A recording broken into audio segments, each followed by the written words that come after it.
निधि वितरण को लेकर राज्य में फिर से राजनीतिक खींच उभरने लगी है। इस सिलसिले में आज रोजगार गारंटी मंत्री और शिवसेना के वरिष्ठ नेता भरत गोगावले ने पंढरपुर में महत्वपूर्ण बयान दिया। उन्होंने कहा कि वित्त मंत्री अजित पवार को निधि वितरण के मामलों में शिवसेना के मंत्रियों को विश्वास में लेकर काम करना चाहिए।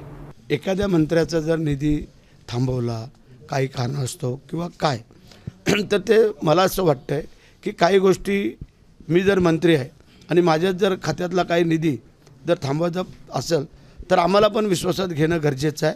ह्या अशा अडचणी आहेत या राज्याच्या आणि त्याच्यामुळे थोडं आपण समजून घेणं गरजेचं। आम्ही समजू शकतो ना की ज्या अर्थी आम्ही लाडक्या बहिणींना सांभाळतोय, ज्या अर्थी ते पैसे आम्हाला द्यावेच लागत आहेत, त्या अर्थी थोडा निधीला पण किंवा इतरही फंडिंगला थोडी कात्री बसते, नाही बसत अशातला भाग नाही आहे। परंतु आम्ही एवढं कोणी काही बोलणं किंवा काय चालणं बरोबर नाही आहे, परंतु त्याचा पण विचार सामाजिक न्याय असेल, आदिवासी विभाग असेल, महिला बालकल्याण असेल, आरोग्य असेल किंवा आणि आमचे शालेय शिक्षण हे जे काही महत्त्वाची खाती एकदम कनेक्टिव्ह आहेत त्यांचा निधी त्यांना मिळणं म्हणजे त्या खात्याला मिळणं जरुरीचं आहे असं मला वाटतं।